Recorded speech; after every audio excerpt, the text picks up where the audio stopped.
ಬೂತಿಗೆ ಬರ್ತೀವಿ. ಕಮಿಟಿಯಿಂದ ಎಲ್ಲರಿಗೂ ಸಹ ಉಸ್ತುವಾರಿ ಹಾಕ್ತಾ ಇದ್ದೀವಿ. ನಿಮ್ಮ ಒಂದು ಬೂತಲ್ಲಿ ತೆಗೆದುಕೊಂಡು ನಿಮ್ಗೆ ಗೊತ್ತಾಗ್ತದೆ. ಹಾಗಾಗಿ ನಾನು ನಿಮ್ಮ ಹೆಚ್ಚಿನ ಒಂದು ಇದರಲ್ಲಿ ಸಮಯ ತಗೊಳ್ಬೇಕಾಗಿ ಶಾಸಕರು ಬಹುಮತ ಅಂತಂದ್ರೆ ಅದು ಏನಿದ್ರು ಬಿ ನೀವು ಆ 8 ಗಂಟೆ ಟಿವಿ ಎದುರು ಕೂಡ್ತಿದ್ರಿ ನೀವೆಲ್ಲ. ಅದೇ ತರ ಇದು SR ಸಹ ನೀವು ತಲೆ ಕೆಡದೇ ತರ SR ಮಾತು ಕೊಟ್ಟು ನಿಮ್ಮ ಕುಟುಂಬದ ಮತ, ನಿಮ್ಮ ನೆರೆಯವರ ಮತ, ನಿಮ್ಮ ಓಣಿಯ ಮತಗಳನ್ನು ನೀವು ಭದ್ರಪಡಿಸ್ಕೊಳ್ಬೇಕಂತ ಹೇಳುತ್ತಾ ವಿಶೇಷವಾಗಿ ನನ್ನೆಲ್ಲ ಗಂಡು ಮಕ್ಕಳಿಗೆ ನಾನು ಆಹ್ವಾನ ಮಾಡಿ ನನ್ನನ್ನು ಮಾತಾಡೋಕ್ಕೆ ಅವಕಾಶ ಮಾಡಿಕೊಟ್ಟಿರುವಂಥ ಜಿಲ್ಲಾಧಿಕಾರಿ ನಾನು ವಂದಿಸಿ ನನ್ನ 2 ಮಾತಿಗೆ ವಿರಾಮ ಕೊಡ್ತೀನಿ. ಜೈ ಹಿಂದ್, ಜೈ ಕಾಂಗ್ರೆಸ್.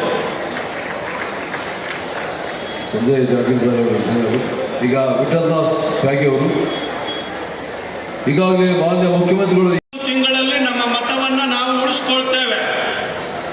ಒಂದು ವೇಳೆ ಇದರ ಮಹತ್ವ ನಮ್ಗೆ ಅರ್ಥ ಆಗಲಿಲ್ಲ ಅಂತಂದ್ರೆ ನಾವು ನಮ್ಮ ಮತವನ್ನು ಪ್ರತಿಯೊಬ್ಬ ಸಾಮಾನ್ಯ ಪ್ರಜೆ ಪಡಿಬೇಕಾದ್ರೆ ಸ್ವಾತಂತ್ರ್ಯ ಪೂರ್ವದಲ್ಲಿ ಎಷ್ಟು ದೊಡ್ಡ ಹೋರಾಟ ಆಯಿತು ಅನ್ನೋದ್ರ ಬಗ್ಗೆ 2 ಮಾತನ್ನ ಹೇಳಲಿಕ್ಕೆ ಇಷ್ಟಪಡ್ತೇನೆ. ನಾವೆಲ್ಲ ನಮ್ಮ ಸರ್ಕಾರದ ಪ್ರತಿನಿಧಿಗಳು ನಾವೆಲ್ಲ, ನಾನು ಡಾಕ್ಟರ್ ಪರಮೇಶ್ವರ್ ಅವರು, ಖಂಡ್ರೆ ಸಾಹೇಬರು ಮತ್ತು ಶರಣ್ ಪ್ರಕಾಶ್ ಪಾಟೀಲ್ ಅವರು ನಾವೆಲ್ಲ ಸೇರಿ, ಕೆಲವು ಶಾಸಕರೆಲ್ಲ ಸೇರಿ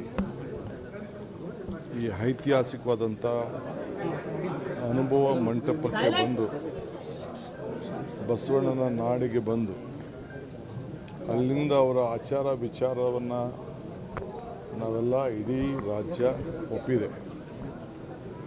ಅದಕ್ಕೋಸ್ಕರ ನಾವು ಬಸವಣ್ಣವರು ನಮ್ಮ ಸರ್ಕಾರ ಸಾಂಸ್ಕೃತಿಕ ನಾಯಕ ಅಂತೇಳಿ ನಾವು ಘೋಷಣೆ ಮಾಡಿದ್ದೇವೆ.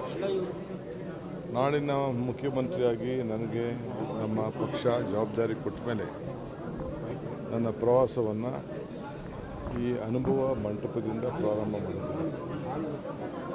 ಇಲ್ಲಿ ಬಂದು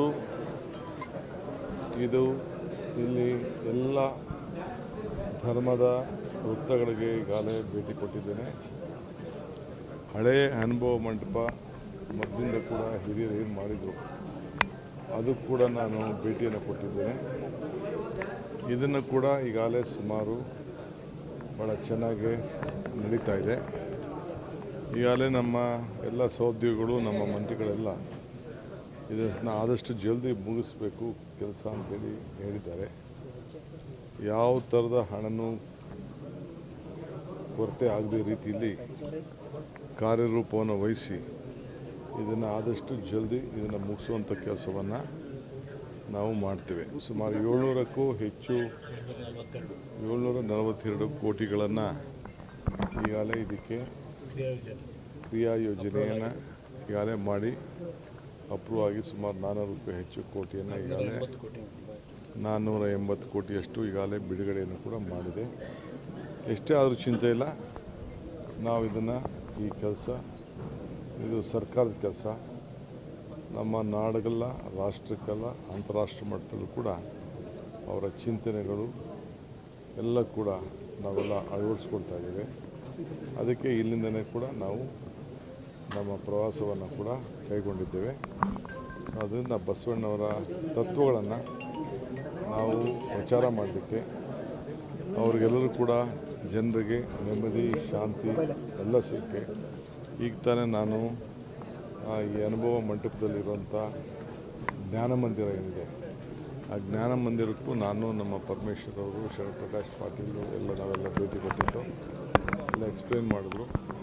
ಯಾವ ರೀತಿ ಪ್ರತಿಯೊಬ್ಬರು ಕೂಡ ಇಲ್ಲಿ ಬಂದವರು ಶಾಂತಿಲಿ ಕೆಲಸವನ್ನು ಮಾಡ್ಬೋದು ಅನ್ನೋ ದೃಷ್ಟಿಯಿಂದ. ಸೊ ಮುಂದಕ್ಕೆ ಇದೊಂದು ದೊಡ್ಡ ಪುರಾತನವಾದಂಥ ಒಂದು ಸ್ಥಳ, ಇದೊಂದು ಕಲ್ಚರಲ್ ಸೆಂಟರ್, ಇದೊಂದು ಆಧ್ಯಾತ್ಮಿಕವಾದಂಥ ಕೇಂದ್ರ, ಇದೊಂದು ಪ್ರವಾಸಿ ಕೇಂದ್ರ, ಇವೆಲ್ಲ ಕೂಡ ಆಗ್ತದೆ. ಸೊ ಇದಕ್ಕೆ ಹೆಚ್ಚಿಗೆ ಪ್ರೋತ್ಸಾಹ ಕೊಡುವಂಥ ಕೆಲಸವನ್ನು ನಾವು ಮಾಡ್ತೇವೆ. ಬಹುತೇಕ ಉತ್ತರ ಕರ್ನಾಟಕದಲ್ಲಿ ಸರ್ ಬರ ಛಾಯೆ ಇದೆ ಸರ್, ರೈತರೆಲ್ಲ ಭಾಳ ಸಂಕಷ್ಟದಾಗಿದೆ ಸರ್, ಪರಿಹಾರ ಕೊಡಬೇಕು ಅಂತ ಒತ್ತಾಯ ಮಾಡ್ತಿದ್ದಾರೆ. ಅದಕ್ಕೆ ನಾವು ಬರಗಾಲ ಘೋಷಣೆ ಮಾಡಬೇಕಂತ ಸರ್. ಅದಕ್ಕೆ ನಾವೆಲ್ಲ ಬಂದಿದ್ದೇವೆ. ನಾಳೆ ಮೀಟಿಂಗು ಒಂದೇ ದಿನಕ್ಕೆ ಘೋಷಣೆ ಮಾಡೋಕ್ಕಾಗಲ್ಲ. ಕಣ್ಣಲ್ಲಿ ನೋಡಬೇಕು, ಕಿವಿಲಿ ಕೇಳಬೇಕು, ಜನರ ಅಭಿಪ್ರಾಯ ಪಡಿಬೇಕು, ಸರ್ವೆ ಮಾಡಬೇಕು, ಮಾಹಿತಿ ತಿಳಿಬೇಕು. ಇನ್ನು ಏನೇನಾಗಿದೆ ಇನ್ನು ಅದಕ್ಕೆಲ್ಲ ಕಾಲ ಬಸವನ ಭೂಮಿಯಿಂದ ಪ್ರವಾಸ ಸ್ಟಾರ್ಟ್ ಮಾಡಿದ್ದೀರಿ ಸರ್ ಬರದ ಪ್ರವಾಸ ಸರ್ ಇದು. ನೀವೇನಾದ್ರು ಜಾಸ್ತಿ ಮಾತಾಡಿದ್ರೆ ನಾನು ಮಾತಾಡೋದು ಹೋಗ್ತೀನಿ. ಸ್ವಲ್ಪ ಇರಿ, ನನಗೆ ಮಾತಾಡೋಕ್ಕೆ ಅವಕಾಶ ಕೊಡಿ.